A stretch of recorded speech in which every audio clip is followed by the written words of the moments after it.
よい。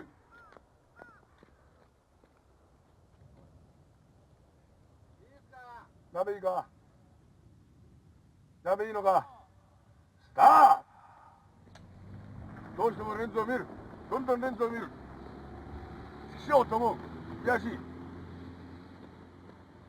カーッ !OK, OK.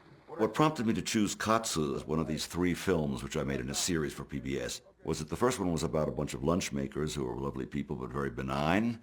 The third one was about a family of farmers in extreme northern Japan in the snow country, and I thought, lest the American viewing audience suppose that everything in Japan was beautifully packaged on the one hand and rurally benign on the other, I thought, who's the most virulent character that I've known in my long years in Japan? And immediately I thought of Katsu Shintaro. コーヒーだよ。スープいったんだよ。He was directing himself in one of the episodes of the new Zatoichi Tales, which he was both writing, starring in, producing, and everything else for Fuji Television. That was after the long movie run in the late 1970s. And of course, Katsu completely lost himself, and we got him from every which way in the course of the 3 months that we did this. So it was a very telling and revealing portrait. いや、そしたら俺は物足りるかもわかんない。いや、もう一回行け。行きたくないんだよ、もう本当に。索敵とかなんとかっていうことをお前、どういうつもりで言ったの？ I had a connection to Katsu, which came through Teshigahara Hiroshi. I made a movie with Teshigahara called Summer Soldiers, which I wrote and we made together. Hiroshi was the son of the great flower arranger. Katsu was the son of the head of a shamisen school, the three-string plectrum-played instrument which is used in Japanese oratorio and so on. So he had grown up expected to take over his father's troupe, and they had this sort of black sheep notion in common. One went into directing, the other went into acting, despite the pressure from the family. The story of Katsu's rise to fame is very interesting because it's absolutely connected to the Zatoichi story. In the mid-1950s, he suddenly found himself anxious to become a movie star, so he traveled to the United States, had a meeting with James Dean somehow, and said, that's me, I'm going to become a great movie star. He came back to Japan, and between 1958 and 1961, he played a number of not very distinguished or memorable roles as the kind of second romantic lead. Then, all of a sudden, a script came in to the studio which was about this blind swordsman. Katsu had been trained as a child to play the shamisen by a teacher who was blind. So Katsu said, I know how to do blind better than anyone. Give me a shot at this. This was in early 1962. And so the first black and white Zatoichi came out with Katsu Shintaro being the blind swordsman. And he became an instant movie star, and it went on like that for 25 features thereafter. Well, お前さんの話じゃ笹川の浪人とこの位置を噛み合わせりゃ面白いとか言ってました。断ってきますけどね。一の命はそう安くは折れねえよ。And in Katsu you see the sort of male chauvinist emperor majesty reigning over his aides, his attendants, the women whom he's dealing with. I mean, he was an explosively amorous, enthusiastic, energetic creature. Also, if you look at the film carefully, you'll see that he was a very finely calibrated artist. So you have this combination of male Japanese macho in its extreme form and a very subtle, even delicate, finely calibrated observation and sensitivity. 顔見つめ合いながら、今度は見つめ合いながら。立っちゃう。だから立っても、立っちゃうんだな。ゆっくりだよ。そこで下で。If you go back far enough, before the raucous urban culture which begins in the 17th century in Japan, the warrior from the eastern Japan comes to Kyoto and gets involved in the imperial court. And out of that marriage, you get the Japanese warrior poet. You have this image in Japan, this notion of poetic delicacy on the one hand with fierce martial competency on the other. When you think about that combination, that's precisely what Zatoichi, the blind swordsman, himself conveys.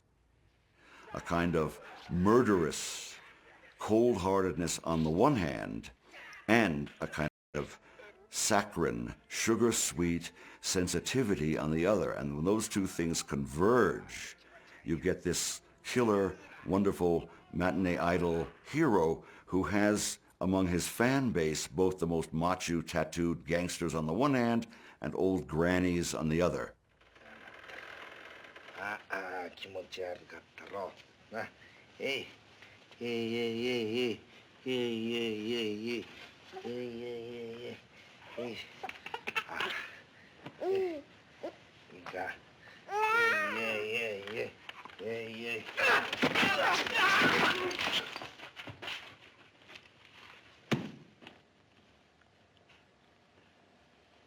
おしめぐらいゆっくりさせておくんなさいな。ねえ。What accounted for Katsu's success? I think it was very different from the ordinary so-called chambara, where people are just being cut up and down and every which way by a swordsman. First of all, the iai nuki, the drawing the blade out of the scabbard, slicing with it, and then bringing it back more quickly than the sighted eye could follow, and then shuffles on away. This kind of thing was immediately arresting to even the most macho followers of sort of military martial arts stuff. 私は切りたくねえんだ。道開けておくんないな。Katsu increasingly had a say and a hand in creating the character. He began writing the scripts.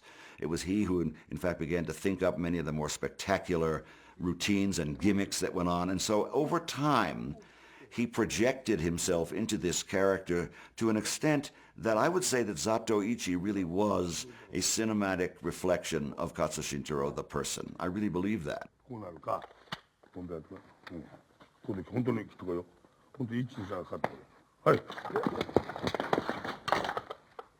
From the very beginning, and I don't know whether Katsu actually had a chance to influence the first scripts, but increasingly, very quickly, you get this whole other dimension of sweetness, of semi-sweetness. You know, the blind swordsman stops and he goes, "Ah, Otento-sama, the sun, is kissing my cheek.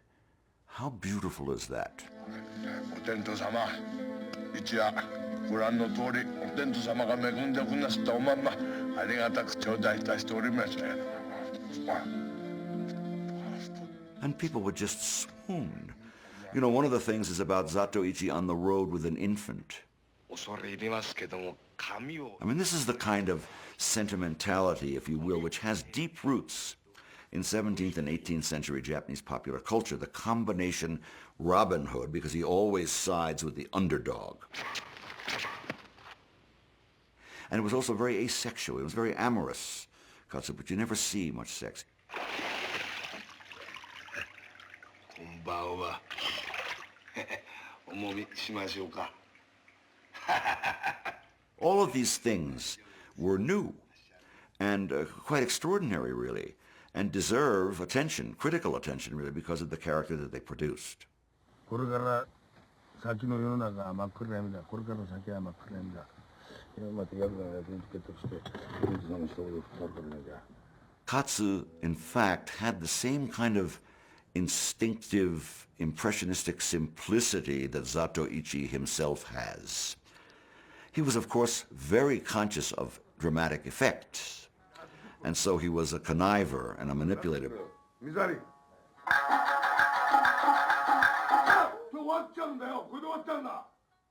Seems to me that he had a gut feeling for what would work, and you can see him doing that actually in the film. Particularly at the end, he says, you know, we're going to get to this point, and then people are going to applaud, and we'll give them a minute.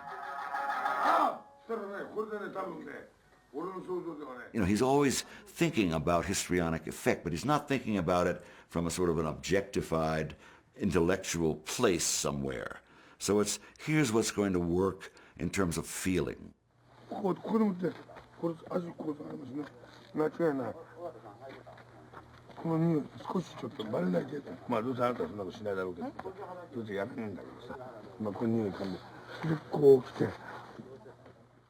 When we first arrived in Kyoto with this crew of mine, which was Teshigahara's crew, who had shot Woman of the Dunes and everything else, and we were warned if one of our guys should cast a shadow with his boom on Katsu's stuff or something, all hell could break loose. And everybody was very nervous about this. And on the first day, and Katsu comes out and he says, okay, this is my friend John Nathan. Friend of Teshigahara Hiroshi, by the way. He's going to make a movie about me. I want him to make a movie about me. I want everybody should behave like brothers. Is that cool? And that was the end of this. That was it. Okay, everybody knew, step out of line and you're going to get in huge trouble. Not from me, but from him. So that was magnificent. It really was. みんな俺の弟だとか、大概こういうとこやってるやつは、みんな俺の弟みたいなとか、子供みたいなばっかりだ。But filming Katsu was a horrible nightmare that went on for several months and put many of my crew in the hospital for various reasons, exhaustion, fights along the way.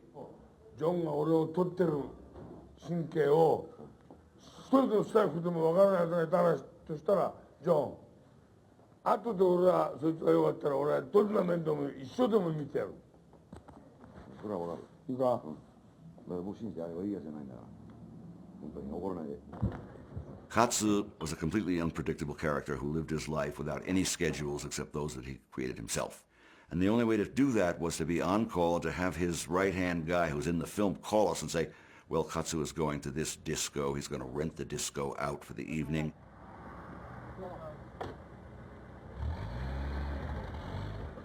There's a scene in the film. He's accompanied by the marvelous Baisho Mitsuko, who's this beautiful young actress. Katsu's explaining that he has punched someone. And she's saying, you know, you're really crazy. And it develops that he had punched the taxi cab driver because he thought the taxi cab driver was making a pass at Baisho. And that generates this whole conversation about that's really the way we Japanese are, so inconsiderate. I want consideration. 思いやりがないってことを俺許さんだよ。思いやりだよ。それが嫌なんだよ。でもバイシに言ってる方が正しいから。And he was really a very, very Japanese fella. The fact that he sent his two kids to an English-speaking school was a sort of an affectation of his own, and perhaps his beautiful wife, who was the great actress, maybe had a voice in that. But generally speaking, Katsu's values were not particularly influenced by or leavened by a much sophistication about Western things. The beautiful, gorgeous woman who's in my documentary, Baisho Mitsuko, who became a very famous Japanese actress, was married to a pro wrestler named Antonio Inoki.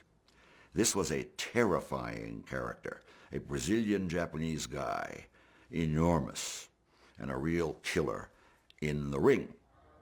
Well, during this long time in Kyoto with Mitsuko, Katsu developed kind of, a certain intimacy with her, and people were watching because the standard procedure was that Katsu would eventually appropriate his star on some level or another, who knew?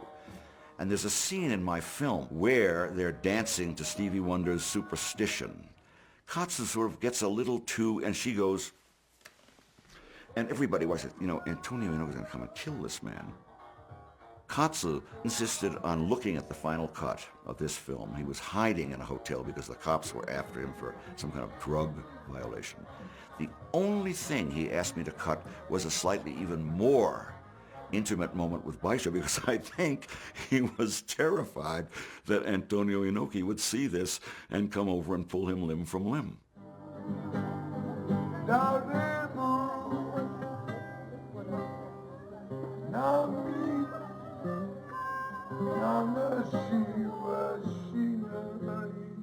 I was always interested throughout in conveying certain things that I felt were very unusual and very representative of him. So whatever scene you see in there is, I hope, conveying something outrageous or sensitive or commanding. I had that marvelous, I think, interview with his right-hand guy who just takes unbelievable pain from this man and loves him right back, and who ventures in the course of the interview on camera say, I love him, but he really shouldn't drink so much. 母さん疲れてんだったら疲れるようにして酒飲み行かないでね酒飲み行かないで疲れてたら寝なきゃダメですよ誰だって絶対持つはずがないですもんね、僕言いたいですよこういうのそれ言ってあげたことは皆さんはまだないのこれはないですよこれ言ったら怒ります絶対に怒られちゃう。 오라. 一回ぶつかっちゃったじゃない。 I'm always trying in that film to give you a sense of the dimensionality, which is why I so was eager and happy to have a chance to watch him with his father on the shamisen toward the end of the film. It's the only time we've ever seen him bow in that movie is when his dad is listening to him as he tunes, and he goes,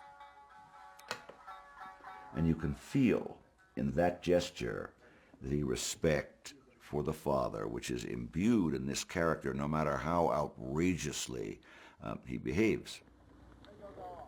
야,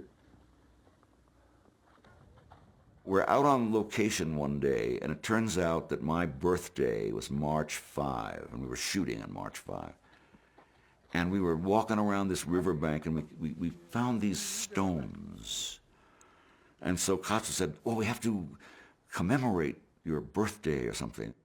So Katsu said to me, is there some way to say in English the equivalent of, on this day I met a man with a will of stone? I said, oh, yes.